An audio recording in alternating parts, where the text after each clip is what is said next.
Hello, good evening, viewers. Welcome again to another installment of SyncUp, the platform where digital nomads meet.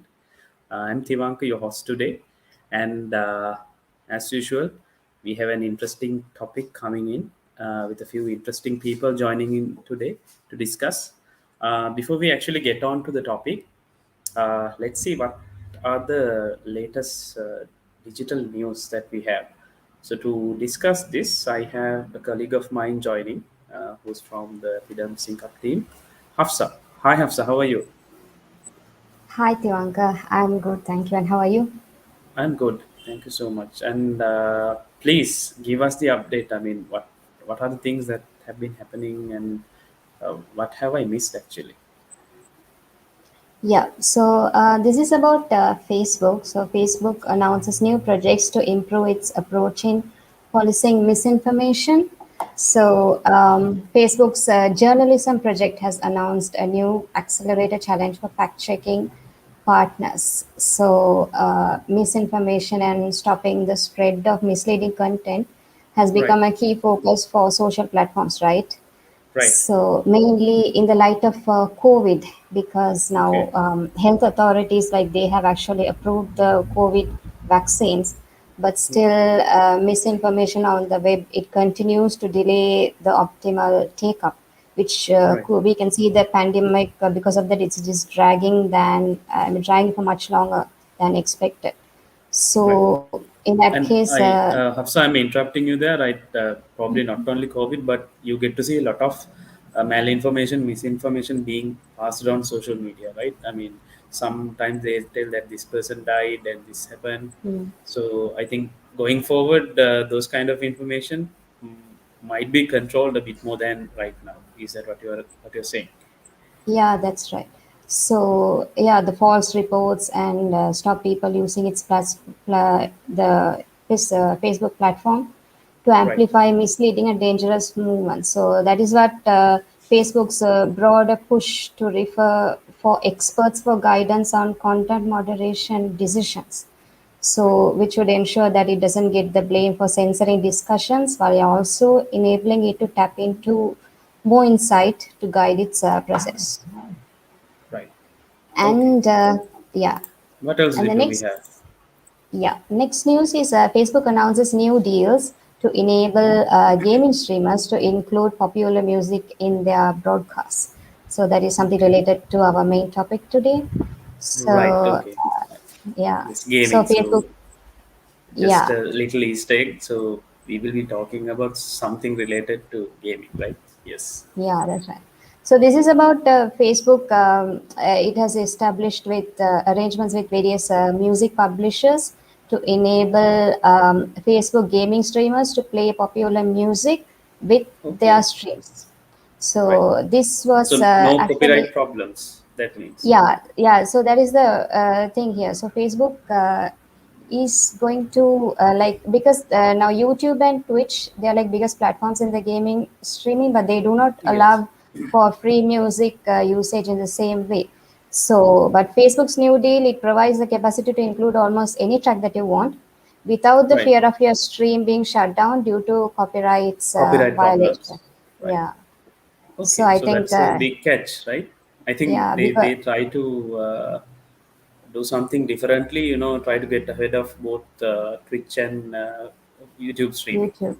Hmm. Yes. And yeah, and Nice. this can also so Facebook can actually get more game streamers, so it can actually grow its gaming audience, Right. and the company can see how they can Facebook to take a bigger share of the gaming market, providing another revenue stream. Right. Okay. Yeah. And just a small thing. So, if you are joining in from Facebook and any other platform that we are going live, I think we are live on LinkedIn today. And please do put a comment and let us know from which channel that you are joining in.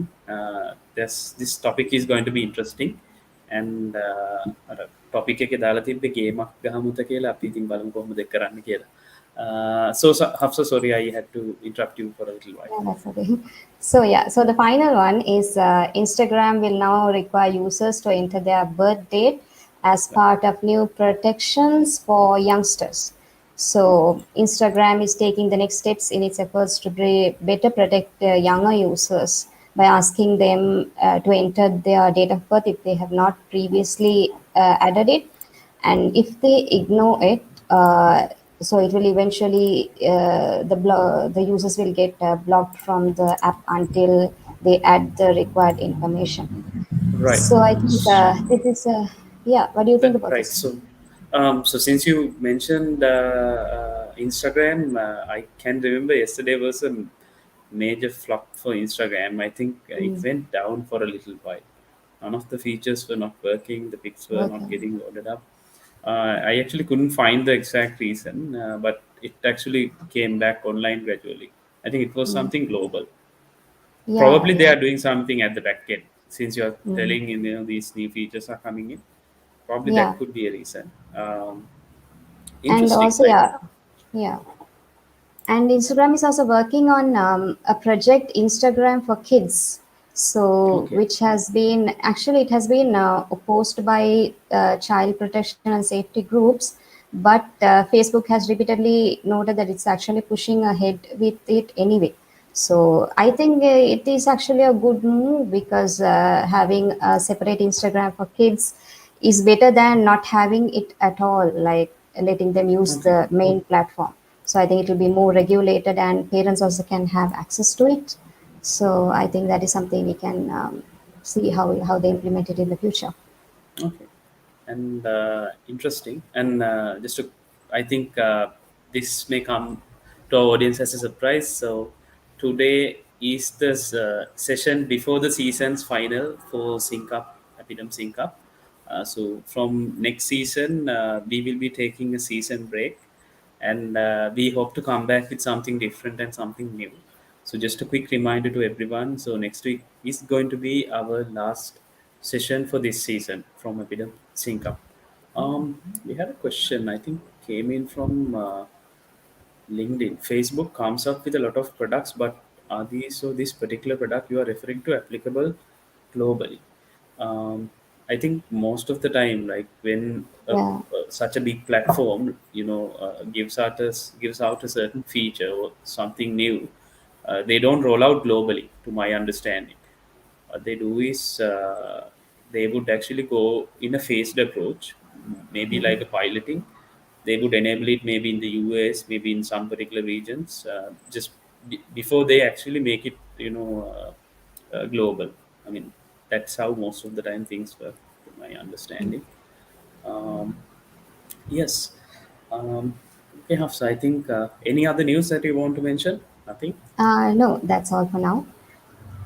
All Yeah. right. Okay, so thank you so much for your time Thank and you. keeping us up to date. We hope to see you bringing in these interesting topics to discuss in future sessions. Um, Hopefully. Okay. So to everyone, the topic that we are going to talk about is about gaming, and not just gaming, the video gaming industry, which is a very big one right now in the world. So we will be talking about this particular industry. The topic is going to be opportunities in Sri Lankan gaming industry. සිංහලෙන් කියනවා නම් game එකක් ගහමුත කියන කතාව අපි කතා කරේ. Hi Tarindu, I see that you have joined in. Hi Shankar, thank you for joining in from Facebook. Um, okay, let us know, drop a comment, and let us know that you are watching us, and let's keep the conversation going in. Uh, so today I'm not the one who's going to talk about this particular topic because I'm not the exact expert. So for that, hi Roshan. Okay, Sena in the background. Yes, that is Sena, as you can see. Sena. Yes. So today we have two talented, experienced, and popular gentlemen joining in. Let me first introduce Chamara. He's a well-known technology and digital professional, and having more than 10 years of experience in working with tech companies and building startups. And also he is into digital marketing, digital, and he has something interesting with him, League.live. a mobile gaming platform. He's the founder. So Chamara, um, welcome. Hi, Devanka. Hi Chamara, how things have been? I think you're staying safe. Everything's Yes, all right. so far so good. Okay. I Staying, think people are joining in. you don't have to go and meet people, so you can beat them online. Yes, yes, of course. Nice, nice one. Hi, Shavindra, uh, Joe. Hi. So I think we have a question coming in. Chamara, let's try to answer this now. Parents may have. My question is, won't certain people misuse kids' Instagram? I'm not sure whether this is directly relevant to our topic. Parents may have. My question is, I think Certain that people. is applicable to many things, right, Chamar? I mean, I think when it comes to kids Instagram, I don't think there's anything called kids Instagram. I think on Facebook, Instagram, and even Gmail, right? So you have to be 13 and above to create an account, right, right? And the other thing is, so if you use Instagram or any of these platforms on mobile phones let's take a Sri Lanka as the context, right? So you have to be 16 and above to get a identity card, right. right? So you need an identity card to get a mobile number, to get a mobile broadband, Phone, yes, yes. right? Connection, So yes, so I think if a kid in Sri Lanka, if a kid has Instagram or whatever, or even playing games, right? So most yeah, probably that will be the parents' device, correct, right? So if I mean the my suggestion and what I'm doing is from Gmail to Facebook to Netflix to gaming, so you can have your parenting control. correct. So all the features are there. The They are. device that You just have to use it. exactly. So that's how Yes, you do it. Yes. right. Thank you, So those are Chamara, for the situations. quickly answering that question. And it's not only Chamara and myself today. We have some another, I would say, exciting and fantastic gentleman joining in. Uh,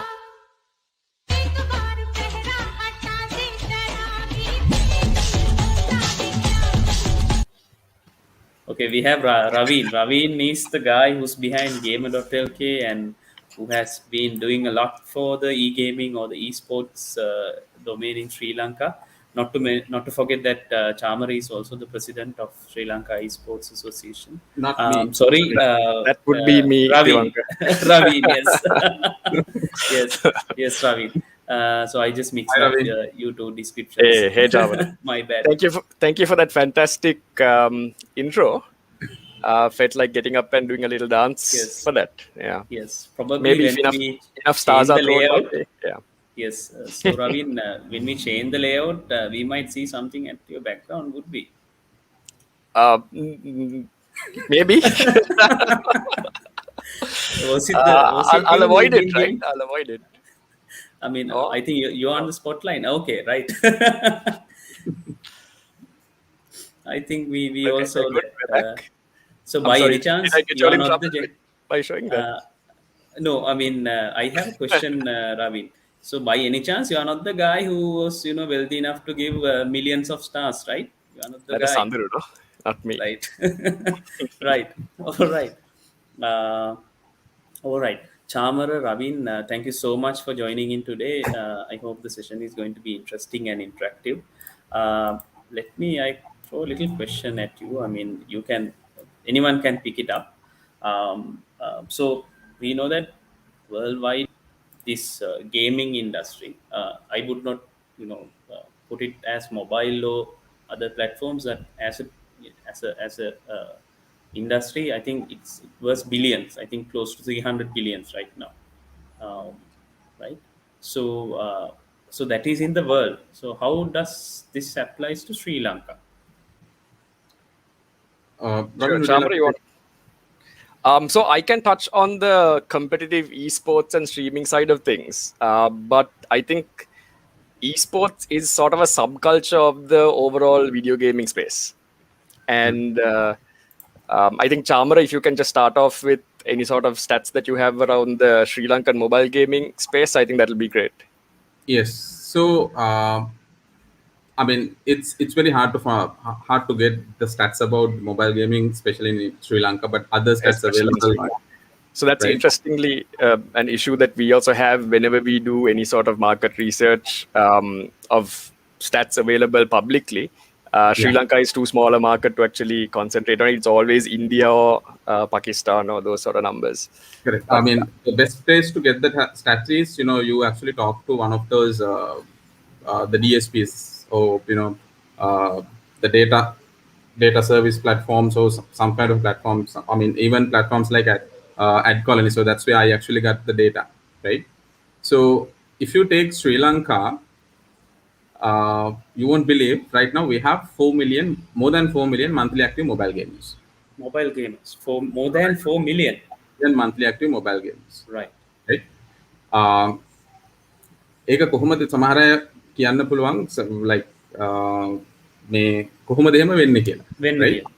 Right? Done. So right, so I mean, we know that we have nearly 31 million mobile phone connections in this country. 31. That's more than the population, Of course, right? I myself have at least two mobile phones, to be honest. Yes.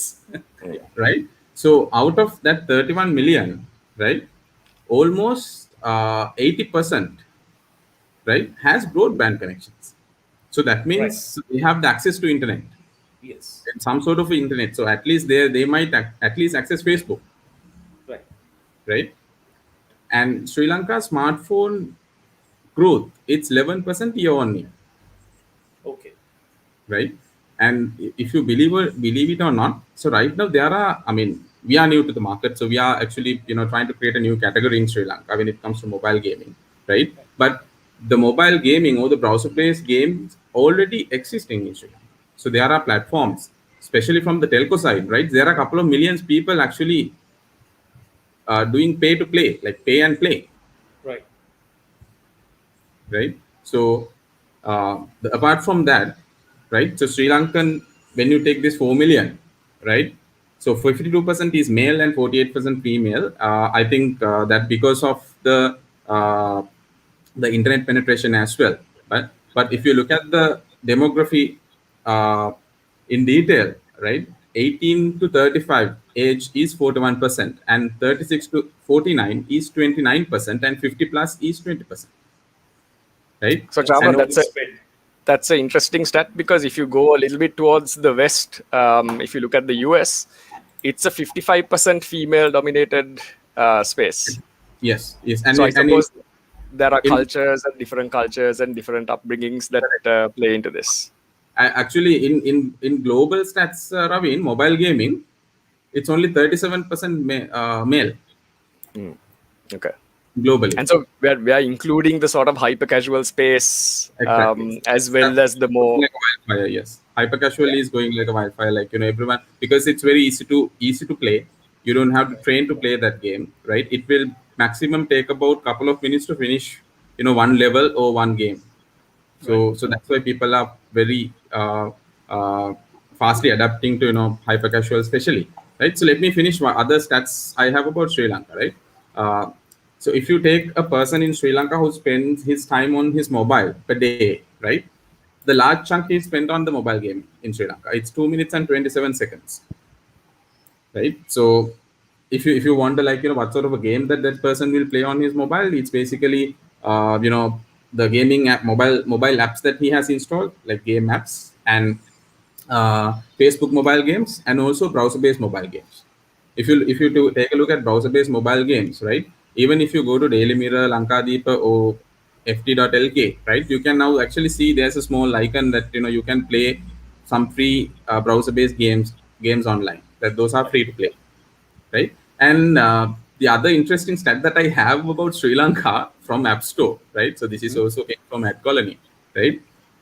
36% of free apps downloaded in Sri Lanka on App Store are games. Okay. Right? And out of that 36%, 72% top grossing apps are games. in App Store. Right. Right. Again, so people actually pay and play games on They the spend device. money to play a game. The games, yes, yes. So interesting fact. If I would say Call of Duty Mobile, like that's a bit of a serious game where it's a multiplayer game. A lot of the I suppose serious Battleground. gamers. Yes, everything is But there. yeah. So what does Call of Duty Mobile and Candy Crush have in common? Any guesses? So it has the No same idea. parent company. So Okay. the parent company is Activision Blizzard. The same people Right. who do the Call of Duty series on PC, Right. the same people who do Diablo, Warcraft series, also acquired King, who is the mobile developer for Candy Crush. Right. And so they have the entire spectrum of gaming covered, including the PC side of things, the mobile side of things, as well as the hyper casual Candy Crush type of thing. So I mean, it's a strategy that even the biggest publishers are really taking seriously when it comes to the hyper casual space as well. Exactly, and I have seen in the last 12 months, like a lot of big gaming companies are actually acquiring a lot of small size gaming studios, especially from the Europe side and the North America, like Canada and all. So because they have seen that the growth. Growth and the potential of those Exactly. folks. So So if they you, want. if you look at right now in 2021, so there are 2.2 billion mobile gamers in globally, Okay. and 2.2 billion. 2.2 billion mobile gamers, and Asia we have 1.3 billion users. So that's Asia is Okay. the fastest growing market when Largest it comes to mobile. contributor. Yes. Exactly. Correct. So it's maybe it's because of China and India, but still that's the fastest growing.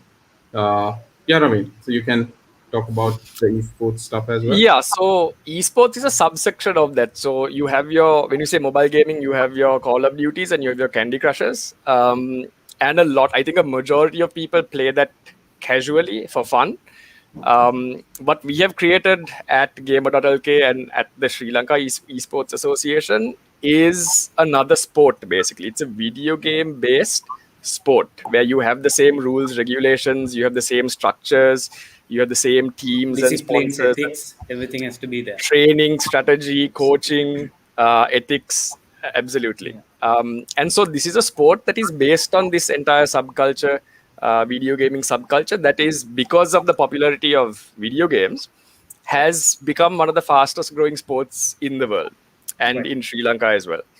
And so actually we are organizing the eSports Premier League, which is a PUBG mobile tournament. We chose mobile gaming specifically because of all the stats that Chamara just mentioned. Anyone can pick up a phone and download the game that they need to play. Anyone from across the island. You don't need to have like a 250,000 rupee computer. You can have a very easily accessible phone, and you can install PUBG mobile and take part in our tournament. And we actually went live today with the first match, with the first group stage qualifiers.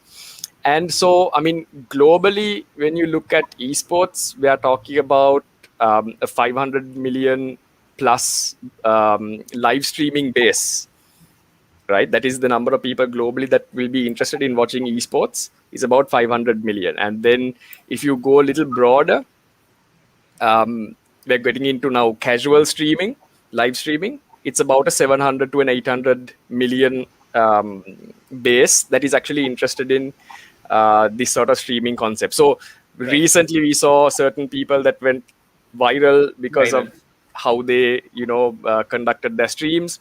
Before that actually happened, there was quite a vibrant and structured streaming scene in Sri Lanka.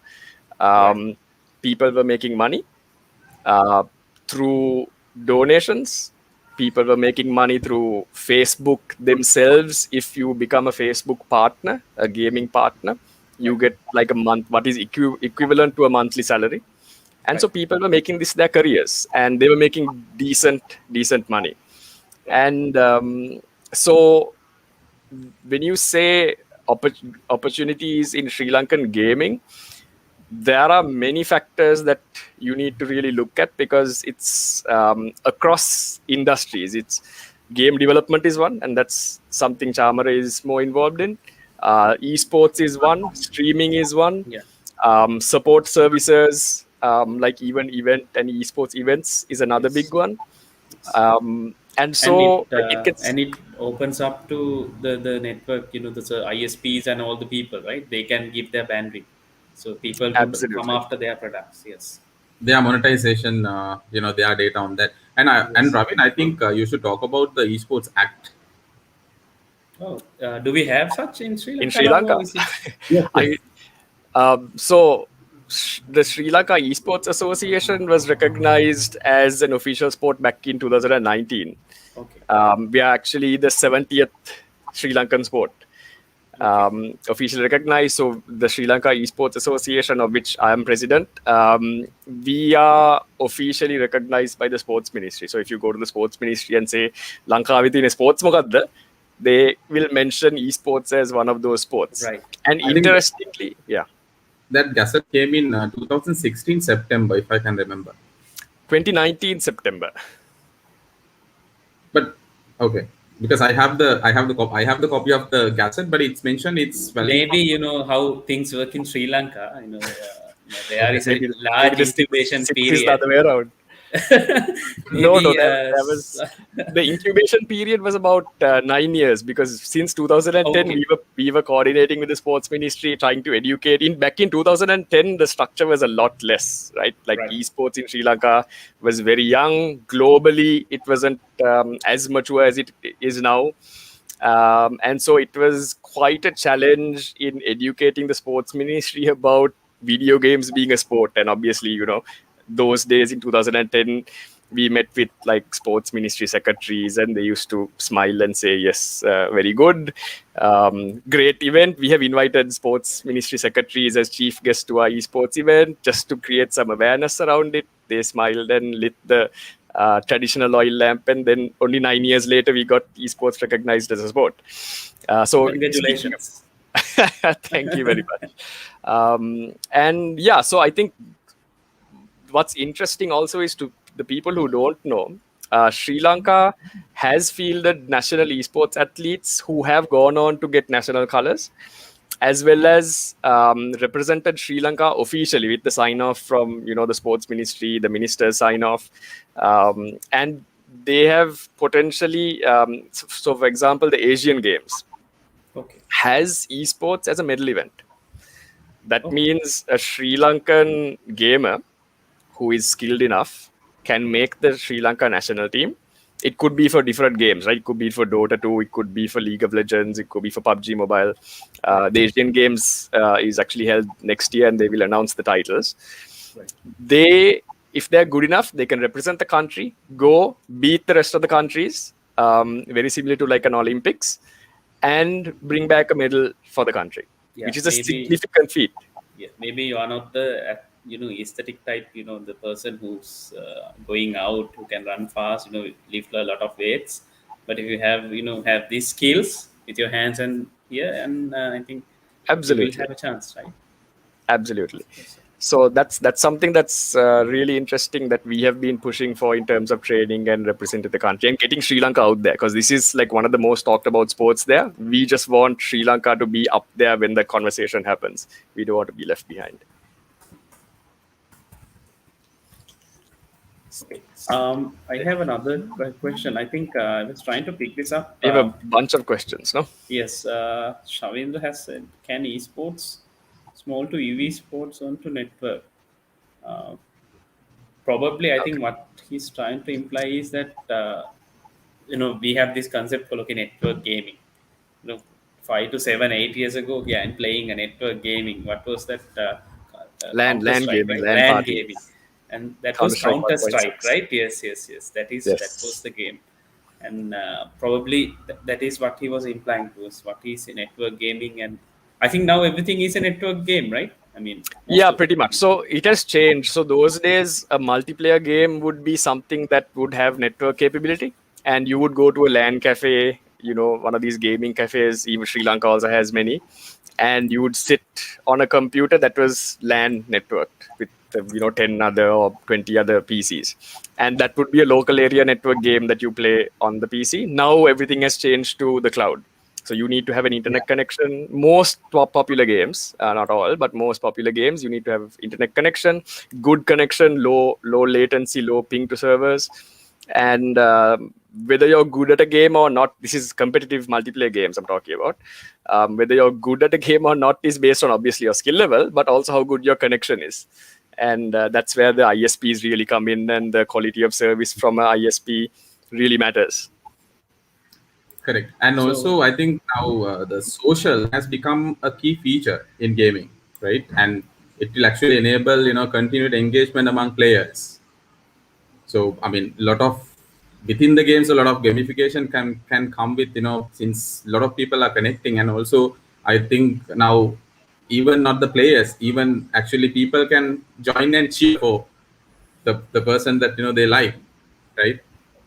මම ඔතනට තමයි Absolutely. So Chamara මේ එන්න හැදුවේ දැන් තව දැන් මමත් ආස දෙයක් තියෙනවා මේ මම ආසයි කවුරු හරි ප්ලේ කරනවා බලන් ඉන්න ගේ කියන්නේ වීඩියෝ ගේම් එකක් වගේ එකක් මේ ඔතනක් තියෙනවානේ පොඩි දෙයක් නේද ඒ කියන්නේ ගේම් එක ප්ලේ කරන එක වෙනම දෙයක් හැබැයි තව කවුරු හරි ප්ලේ කරන එක බලන් ඉන්න එක දැන් සමහරලාට අපි YouTube එකේ වගේ වීඩියෝස් බලනවා ගේම් ප්ලේ එකක් maybe 30 minutes from almost 1 hour I had the experience ඔතන මොකද්ද තියෙන මේ psychological රීසන් එකක් තියෙනවද මොකක්ද උතන තියෙන කැච් එක ඒක මම හිතන්නේ අර අපි ක්‍රිකට් මැච් එකක් බලන්න අන්න හරි that's the excitement අර ඉස්සරහට දැන් කරන්න යන්නේ මොකද්ද කියන එක දැන් අපි ෆාස්ට් බෝලර් කෙනෙක් බෝල් කරන්න යන්නේ ඉන් ස්විං එකක්ද අවුට් ස්විං එකක්ද යෝක් එකක් කියලා අපි දන්නේ නැහැ බෝලේ දානකම් දැන් අපි ඔය ගේම් එකෙත් අපි බලන්නේ මේ මෙයාගේ ඊළඟ ඇක්ෂන් එක මොකක්ද next move එක සස්පෙන්ස් එකනේ අන්න හරි ඔව් අර ඒකත් එක්ක ගත්තම වරදින්න පුළුවන්. එතකොට අපිත් හිතින් ගෙස් කරනවානේ. අද මෙන්න මෙහෙම කරා නම් හරි මෙහෙම කරා නම් හරි මේ අර so it's a sport, right? It's a sport comes with entertainment. මෙතන රවින්දත් I think when streaming ගැන කතා කරනවා නම් it's mainly two main things why people tune in and watch. One is they know the game and they want to see someone who is very high skilled playing it. Right, so that's reason number one. The other reason could be the guy who's playing it and streaming it could be bad at the game, but they're super entertaining. Right. And so, like, depending on the region you're in and all, sometimes people prefer talented individuals, and other regions you might find they tune in for the personality. right In Sri Lanka, I'll give two examples. okay So Hashano and Mani, I don't know whether y'all have heard of these names. I know. Both have started their content creation as comedy YouTubers. yes Right? And they built a following as comedy YouTubers, and they brought that personality along with them to game streaming. And so Hashano has like a 𝐒𝐞𝐻 streaming channel separately, and Mania streams. So they have brought on their personalities, and they are creating very entertaining game streams now. Right. And it's not necessarily they don't play they don't play tournaments, they don't play very competitive games. It's all about the experience that they give users when they join in. They interact with the audience because there's a very active chat going on. And so it's that entire it's the replacement for television, right? Like for your millennial and your Gen Z. You don't go and sit down on your couch anymore and turn on the TV with your remote. You either get up your mobile phone or sit down at a PC and tune into the latest live stream for most of this age group. And then the other side of things is of course eSports, like our eSports Premier League. We will like our finals of the eSports Premier League last year had about 2,000 concurrent viewers, which is more than what national breaking news live stream would get from most of the national papers. And so like we are building on that this year with our live streaming. You can actually check it out now.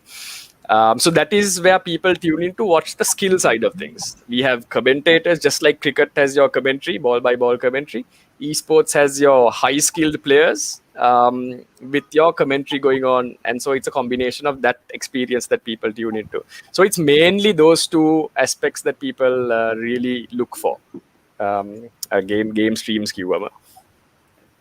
and This question is I'm throwing at Chamara. I think this is something we were discussing when we were backstage right before the live. You said that there is this opportunity in this is something for businesses using mobile games as a medium to pass certain messages. So, Chamara, would you like to talk a Yeah, little bit about it? yes. I think you're talking about the employee gamification, right? Yes, yes, So, so what employee gamification does is, like, I mean, it's not a new thing. Like, the mature markets, they're already using these things, and I know a couple of local corporates also, already into this, right? So let's say if you want your employees to learn something new, which is actually good benefit to the company, right? So let's say if everyone has to, as an example, right? It's a simple example. So company wants to get ISO certification. So if the whole staff has to go for it, full training, right? So with a simple game, right? So you can actually make the whole staff learn whatever required, right? And even reward them based on the speed that they learn, or the based on the score that they get, right? So it's not only ISO. Like, if you look at, if company needs, let's say, certified software engineers, or let's say even, as an example, so the company needs a digital marketing person who's certified in Epidem. So Epidem course can be in a game, right? okay, So it so the person play it in the stages, and based on the stages he can score, right? And the best thing is you can actually challenge the colleague, right, right? And do it with the colleague or with a set of colleagues. And the current platforms even can integrate to all the HRM platforms as well, right? So it can push all the relevant, I mean, details to the HR platform, so they can see where this person is. I mean, in terms of his the certification progression and progress, everything, right? everything, the scores, everything can be synced with the platforms as well. So that's something new to I mean, this part of the world, but in the mature markets, I mean, a lot of companies are using it. Make sure that their HR is actually uh, uh, up to the new trends. Yeah, so the other side of how we've also been approached by many corporates that have basically come to us and said they want to include esports in their sports curriculum. So, most of these bigger companies have sports days, have sports meets sometimes, or individual sporting events. And they have increasingly started including esports into their existing curriculum. Or, when I say curriculum, I mean existing sports events, or they are organizing special esports events for their employees as sort of a team building or like a competitive Right. employee tournament. And so that's something that we've been doing and we've been seeing a lot of success with. It's pretty interesting seeing, because we also organized the Mercantile Esports Championship. Last year we had like 100+ companies taking part, and it was actually the 6th year that we had it. And we have seen the number of companies who, based on that year's Mercantile performance, they come to us and say, okay, before the Mercantile Esports Championship, we want to organize an internal company esports event, and we want to organize a club, an esports club. So very similar to what you might see like a cricket club inside a company, or a cricket team Any other being put sports into. club in a company, right? You'll have Exactly. football, all the stuff. Yes. Yeah. So let me add another interesting fact, right? So this is, I actually heard from one of my friends, right? So this has been happened some time back, right? So in Philippines, so you guys know that now Philippines is actually stepping up as one of the top outsourcing destinations, right? So Philippines wanted the children, or the youngsters, to learn IT, right? So what they were actually doing was doing career guidance or career fairs and all, but those didn't work, right? So what they did was actually they organized gaming competitions in universities and schools. So there was a huge traction, right? Because they Right. basically mainly for BPO companies, like, they wanted hire people with, hand-eye Young coordination, ones, young right? ones, yes, Someone with, especially the hand-eye coordination. So the yes, gaming is the best tool to, improve that, right? So what they did was, because since the career guidance programs and career paths didn't work, so they organized gaming competitions in schools and universities, right? right. So then they had a huge spike where students come and register to play, right?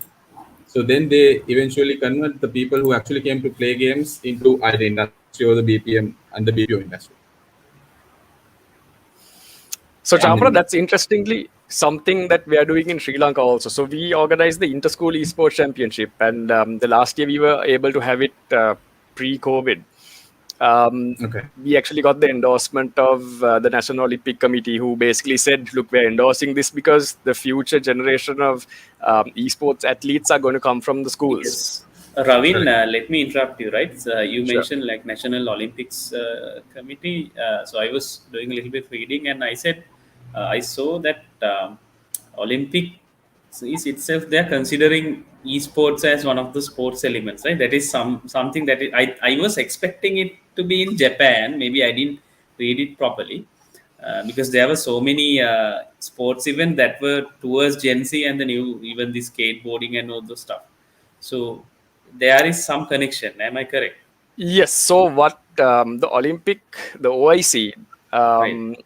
is doing is they are embracing esports, but they're not calling it esports. Right. It's the Olympic virtual sports. So even in the Right. 2020 Tokyo Olympics, they included the virtual sports segment. So Right. what virtual sports means is it's not our usual set of esports that we play at our level. It's not the PUBG mobiles and the Dota 2s or whatever. It Right. is the virtual versions of their existing sport. Right. Okay. So, for example, if it's motorsport, they will have e-racing. If Okay. it's baseball, it is like a mini, almost casual game where you have characters playing with the baseball and with the bat and the ball, Right. and so on. So, which is pretty interesting. It's a little different from what we were expecting the Olympics might get into, but it's an ongoing conversation. For example, there are international bodies like the International Esports Federation, the Asian Esports Federation, that are sort of lobbying, that are coordinating with the Olympic Committee to um, gradually bring in esports into this scene. And so they are just testing the waters with the virtual sports at the moment.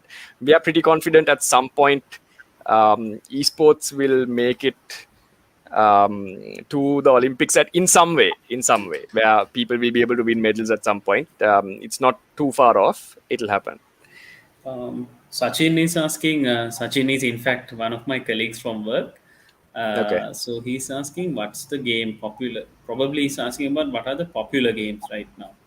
Right. And So I'll speak on behalf both of can comment esports. on Yeah. esports and mobile. Both can comment, I believe. Yeah, so from an esports point of view, of course, it is the mobile games, but these mobile games are more competitive games. So we have the PUBG Mobile, Free Fire, Call of Duty Mobile are like the top three most popular games in Sri Lanka. Again, because of those reasons, because it's played on mobile, easy access, free to download, etc., etc. Then when you go towards the PC side, we have games like Valorant. Right. He's asking about the Olympics, I believe. Whether he has put Right. another comment. Right. Got it. So I think it is GTR for e-racing. Right. The others weren't like popular games. It was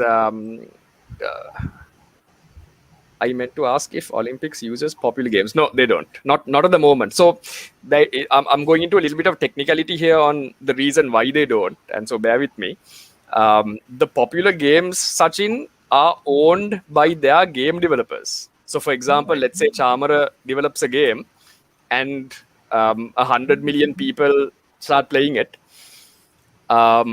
He has control over whether these sports associations or the Olympic can play it or not. He can say no, or he can say yes, or next year he can drop support for it or delete it off the face of the earth. And so there needs to be like you can't do that for Consistency, right? Has to be Yes. consistency. Yes. Exactly. You can't do that for tennis or cricket, right? Because I mean, no one except for the board of cricket, no one else has control over it. And so there is a little bit of complexity when it comes to game publisher licensing, partnerships with the international federations, and so on. And that is the reason why, at the moment, popular games haven't been used, Sachin, for the Olympics. So I'm throwing something at Chamara. So this is also another interesting thing to talk about. What are the career aspects that you can see in this particular industry that is growing really fast? So I think I mean there are so many things, so I can't exactly tell this is the best one and this is the worst one, right? So Right. if you look at I mean overall the gaming industry, so you can be a game developer, you can be a game designer, right? And you can be an athlete or esports athlete, or you can be a streamer, right? And even you can publish And earn stars, right? You can be a streamer and earn stars. Yes, of course. yes. Yes. And there are so many other perks that I have as well, right? And you can be a publisher, right? So who publish games on the platforms, right? So and I have seen and like there are gaming specific investors now. They invest only in gaming, right? Uh, and there are like specialized gaming studios, right? Some studios run like within like 4 or 5 people, but they are making revenues, right? And then the other one is even the text. There are gaming specific reporters. So there are so many opportunities opening up with that, right? So you can't specifically say this is the one and this is the one, but what you have to do is what you love to do. Correct. So it could be I, developing I a think that, game or yeah, playing a game. Yes. I think the Yes. question Yes. is Right. as vast as saying like what career opportunities are there in IT, right? You can be the developer, you can be the QA, you can be the marketer, you can be the Yes. guy who tests it, you can be the guy who takes it and, like me, creates communities and esports out of it. And that has, the observer that you go into a lot of detail. There's production, broadcast. It's Yes. like cricket. When it comes to esports, it's like Yes. cricket. So cricket has the players and all of that, but then surrounding that, there is a whole set of services. You have the commentators, you have the cameraman, Yeah. you have the linesman, and so like very similar to that, esports has your game observers, the production guys, the production heads, the commentators and the casters and the hosts and The so on. list will go on, right? We can talk Yes, a day yes. about it. That's a very polite way of saying I'm going Yes. too long with the yeah. Yes, Ravin. So we had a question from Ragiba Berry, and should gaming necessarily be sports? What about educational games? Sometimes referred to as edutainment. Okay, Sure. interesting. So, yeah, games can be applied in so many scenarios, right? Sports is one, so that's where the esports industry is made. Educational games, absolutely, it's a huge part of what games are. So, we're not talking about the PUBG mobiles and all. We're talking about games specifically developed in order to help. And Chamara touched on this a little while earlier, to help youngsters learn what they usually would find boring. Like if you, for example, want to teach history in an interactive way, you create a game out of it. A lot of people, interestingly, for example, something I like to I actually reminded me of something. So there was this program called Encarta. This was so many years ago. on I CDs, think, yeah. yeah, I mean, Chamara, Ravin, I think you both might have remembered. We had this at our school IT lab, and of course, some of us were looking for different things in it, but it was more of this manner, right? How that program was made to teach certain things. It had certain gamified elements in it. Yes, that's right. I remember there being quizzes, and you were graded on based on that, and it was Yes. pretty interesting. So I suppose there is, of course, a difference between gamification and using games as educational tools. That's a technical difference, but I'll just give an example. Some of our gamers know Greek mythology, not because they went to school, but because they played God of War. right? Because that Okay, right. gives the entire story of how Kratos goes, and of course it's obviously fiction, and like there's an entire storyline of where you have to go through the levels and all. But people know these names and what their relationship is to the other gods because they have played through an entire series of God of War. So that's another way of education comes in. And of course, just to answer the question, those are just two aspects where gaming can really come into play. There are gaming and gamification can come into actual sports, the training of sports, recovery from disabilities. There's a whole line of things. Just before I move on, and tivānka is Yes. getting a little exasperated now. Sri Lanka, Sri Lanka Yes, I actually think has Chamara. like a differently abled team that is representing Sri Lanka at one of these tournaments, which Okay. is also pretty interesting. Probably we can share some of these in the future. And And also, when it Chamara comes to is mobile gaming, I just need to add this. It's again the stat because I have done a huge research on how the mobile gaming works in the global scale. What is the most played the game mobile game in the world? was it 50% Temple is Run? puzzle Oh, right. games. Puzzle games. 58% puzzle games. Okay, 58% right. is puzzle games globally. So that means like since people are, I mean, it's a common game, so it's very easy to understand how to play it, right? So people are easily getting into that. So I mean, that's what happens when it comes to mobile gaming, especially hyper casual. So, Chamara, we have another question coming in from Achala Ramanayak, who's joining in from LinkedIn. Where do you all see gaming industry heading in the next 2 to 3 years post pandemic? Yeah. I think I mean I know that there are a couple of small gaming studios in Sri Lanka, so they are building games, right?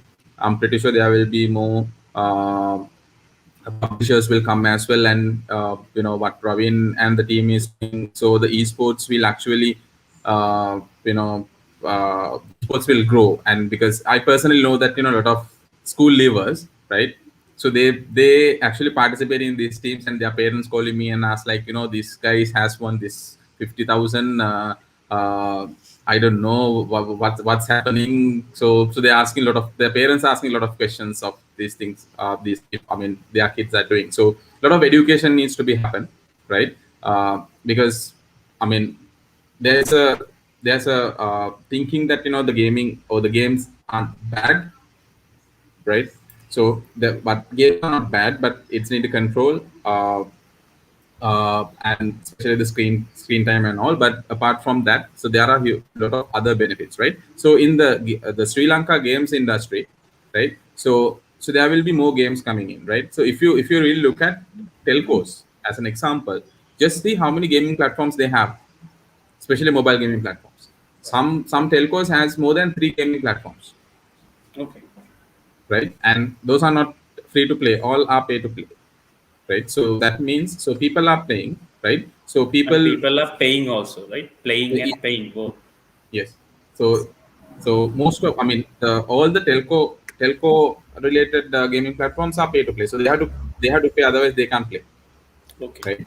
So there will be a lot of innovation will come, but so as a nation, so we should focus is on so build product based on games where we can actually take it to global, because outside is very huge. So as an example, right now I'm talking about the mobile gaming, right? So 2.2 billion players globally, and in Asia itself it's 1.3 billion users, right? Right. So the opportunity is huge. So if we can actually craft something here and take it to the global, so that's the best thing that I'm actually looking at when it comes to the SL gaming industry.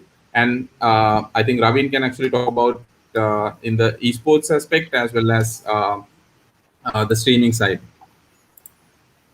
Sure. So the esports aspect, we at the association, our goal is to enhance everyone's skills to a level where they can compete at an international level. So at the moment, our northern neighbors, India, kind of dominates South Asian region, and so what we are trying to do is, with enough coaching and training, make sure our athletes, and we call them Are esports competitive athletes, enough.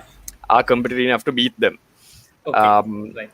and of course, internally to create a really big esports ecosystem that is self-sustaining is also important. We have generally in bigger regions, it's easier to do that because of population numbers. But in Sri Lanka, sometimes it's a challenge with, we have a 21 million population. There's a certain percentage that will actually play games and a certain percentage will take part in esports. So our goal is to make a really active ecosystem where there are tournaments that people can take part in on a weekly and a monthly basis, and they can make a career out of it. So when we say career, what does that mean? That means they can earn a salary from esports organizations and so on. So let me cut it short at that. The other thing is the real, I think from a game development point of view, would be where a Sri Lankan developed game would be accepted as an international esports title. That would be, the sort of the ultimate game development point of view for game developers in Sri Lanka. That would be a great hit. That means if we do certain things right, then if the right amount of recognition is there from the right type of people, we might be looking at a promising industry, right? I think as an industry, it's already pretty interesting because a lot of local game developers are providing services to big international publishers. So we have quite a few small game developers in Sri Lanka where we get outsourcing revenue and outsourcing work. So it's interesting and it's building. It's just locally developed games hitting a international market is another sort of, it's good to have if that happens. And I think just before we wind up, I think we've almost reaching the top of the hour. I could remember Tarindu asking what happened to Temple Run. Any one of you can give an answer? I can take a guess. I have no idea. I haven't played it in a long time. Right. Temple Run probably continuously adds patches, make sure their users keep coming back for various reasons. And Temple, the Endless Runner genre as a whole probably has different, like hundreds of thousands of games that have copied it. And I think even local telcos have copied the same concept and put out games like that. So I think Temple Run has gone beyond Temple Run. It's an Endless Runner concept now. Right. Subway Surfers, etc. I think, I mean, what I think is basically they couldn't actually introduce the network effect. Right. So that's the social aspect. So they lost. So it's a solo player, right? Someone has to play alone. Lack that social aspect. I mean, they couldn't introduce that. So I mean, that's the. I mean, if you really look at the Pokemon Go, right? It's all about bringing that social aspect, right? So that's why it has become the number one mobile game right now. So I think what happened to them is they didn't introduce this social aspect to the game. And since we are reaching the top of the hour, I know this is an interesting topic. Probably we can have another session in the future to talk more about so many things that is related to gaming and it as an industry. So thank you both, Chamara, Raveen, for your wonderful time. I know you are super busy, but you were humble enough to accept our invite and join us and give us this plethora of information to us. Very interesting. And thank you so much. So just before we actually wind up, I want to highlight, if you have any feedback, just hit us up at syncup@epidem.asia, our email address. And if you do a search on Facebook, Epidem SyncUp, you would be taken to our Facebook group, that is SyncUp Colombo. You can always join that, share your thoughts, and you can give us any suggestion that you want us to talk about.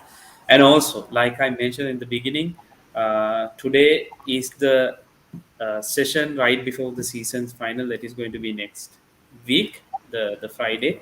After that, we will be taking a little break, and we hope to come back with a bang. So once again, Chamara, Praveen, thank you so much. Thank you for having us. Thank you for having us. Okay, then have a wonderful night and off to a wonderful weekend. Good night, everyone. Thank you. Bye-bye. Good night.